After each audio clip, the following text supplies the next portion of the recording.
Hey everyone, my name is Saito and welcome to my first Wuthering Waves video. So this time we are playing Wuthering Waves and I'm just loving this fucking game. It's honestly just beautiful. So because I'm gonna stick to this game for quite a lot of time, I decided I'm gonna make some videos about it. And I wanna just make as many guides as possible because I'm really enjoying this game. And today the first turn goes to Encore. So Encore is a main field DPS which has a couple of gimmicks and is very cute, fun to play, and yeah, just enjoy the video. So the first thing we need to know about Encore is how she plays. She's pretty easy to play. She doesn't have many weird combo or mechanics, just a couple of them that I will cover later. But first let's just talk about the basics. So she has 5 basic attacks, which is this series. And something you need to know is that you can cancel the last one. So you can do this. See? So you can dash cancel, which means just dash while the puppet is falling and you keep just playing even while the puppet falls, so you don't need to do the whole animation. Then she has, oh my bad, we will ignore that. She has the skill, which is this one, and when you see those last points you have to click it again. If you just click it once you won't do the final attack. And it's a highly damaging skill which doesn't have much AoE, but it's still very strong. And lastly there is the heavy attack, which is this one. At first it doesn't look too bad, I mean too good, but you will see how strong it can get in the future. Now with the burst she just gets stronger and her attacks change. She has another way of attacking. You can also dash cancel the last attack just like we did earlier. You can do the same stuff, and the skill also gets different. By the skill getting different, I mean this one. It completely changes. See, now it's a cross attack and it has a very slow, quick cooldown. Also, while you're in this state, I missed it. Basically, when you do the heavy attack while it's like this, see, it will deal damage while it charges and will deal more damage. So even if it's like 1 second is remaining for the ultimate to finish, you can just do the heavy attack and it will start working as if you're still using the ultimate. So you can just fight as you want, and when 1 second is remaining you can do the heavy attack.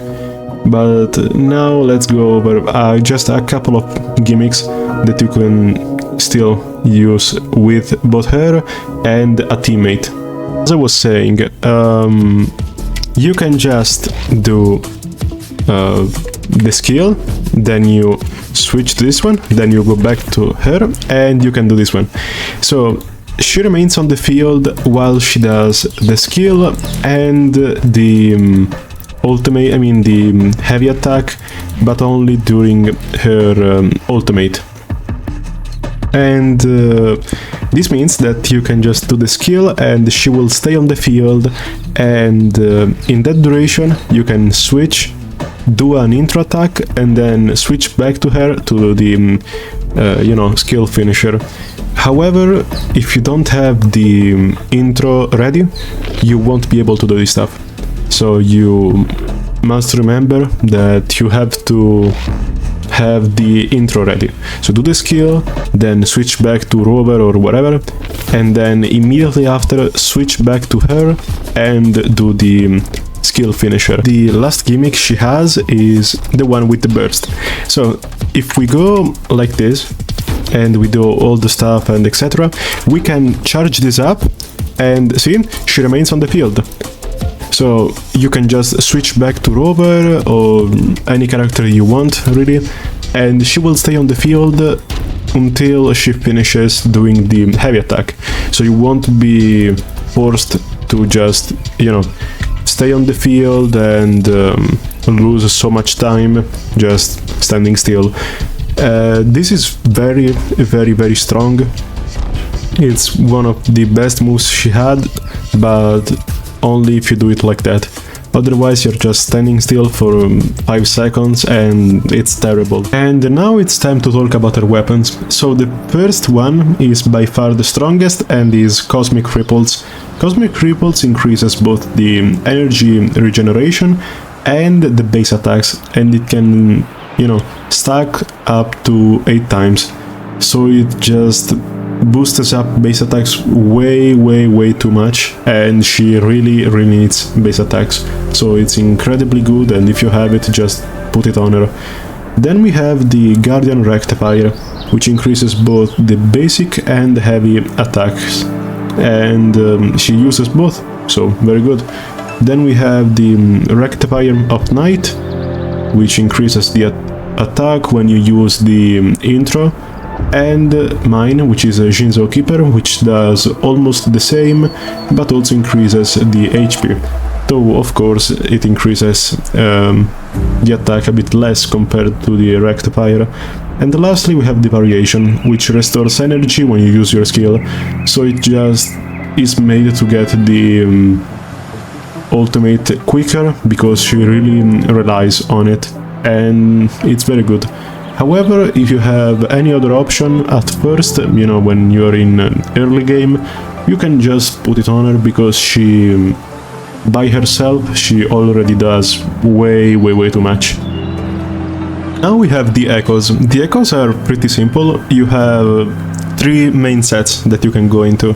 The best one is by far the 5-piece Molten Rift, or you can go into 2 Molten Rift and 2 Lingering Tunes, so you can get more damage during the burst.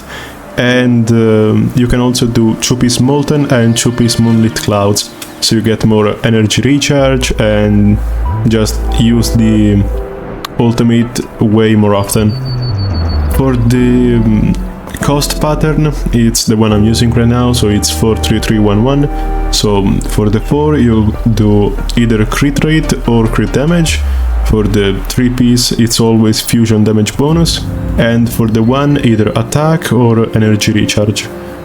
And the priority is crit rate, then crit damage, then attack, and lastly energy recharge.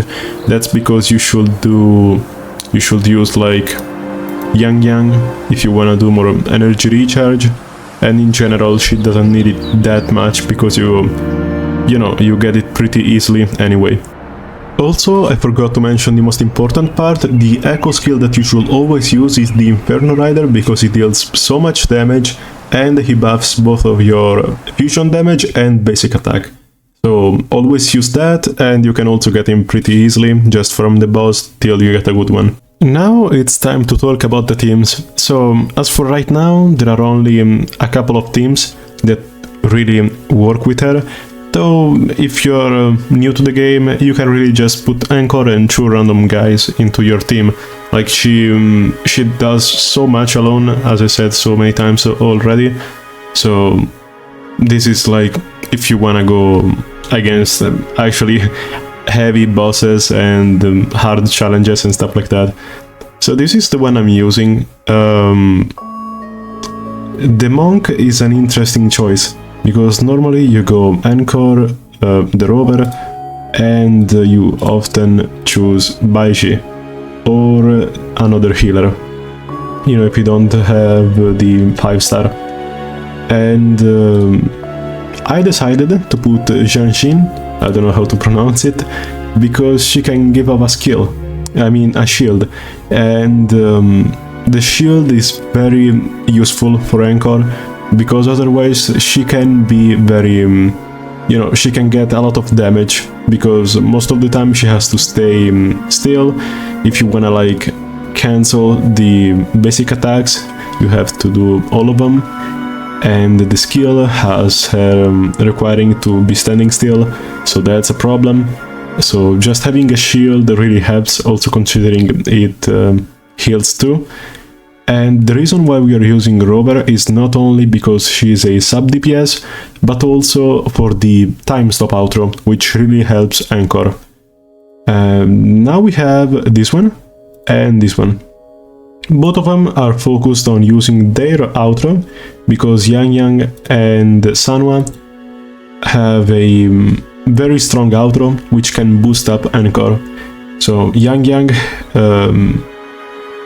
boosts up her energy to get the burst more easily, and Sanwa increases her base attacks, and by a lot. I mean 38%, that's a lot, because she, as I said so many times, she relies on base attacks. And Baiji is just to ensure that she stays alive. But if you have the monk, I suggest you to replace it, because she is very, very strong. Now we can talk about the Forte priority. So first of all, the strongest one by far is Resonance Liberation. You need to upgrade it as soon as possible, because it basically changes her entire gameplay and she relies on it. Then we have the Forte and the skill. Both of them are at the same level. They are incredibly good, both of them, but if I had to choose one, I'd choose the Forte. But upgrade both of them as soon as you can.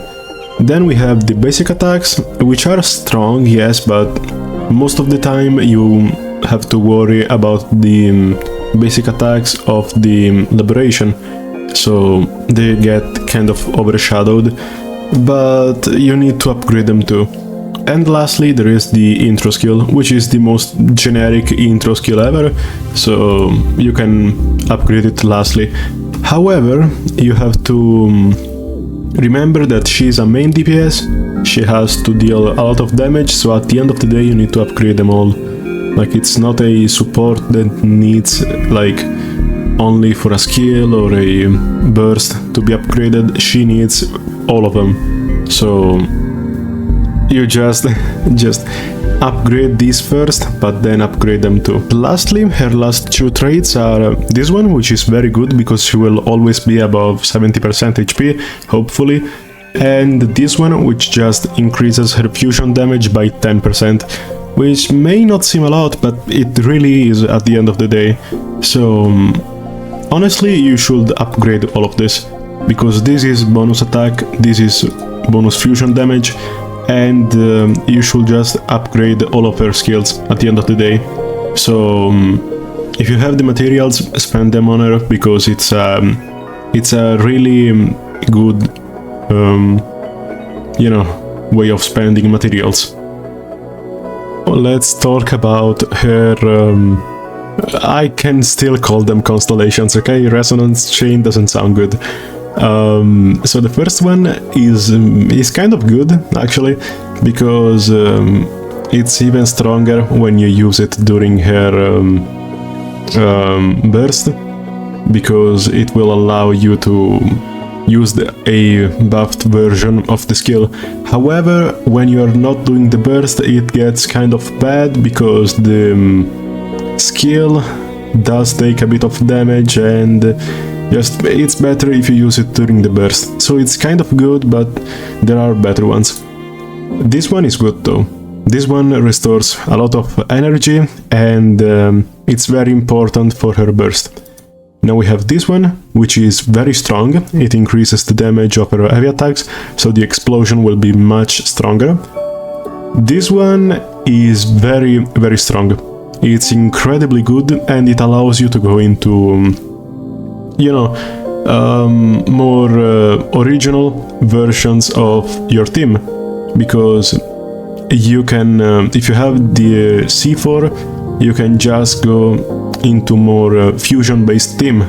So a team made of like her and two others fusion characters. It's very strong, and it just makes you more creative for your teams.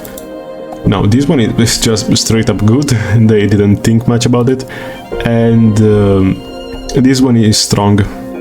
It gives you a stack, which increases your attack. It's very strong.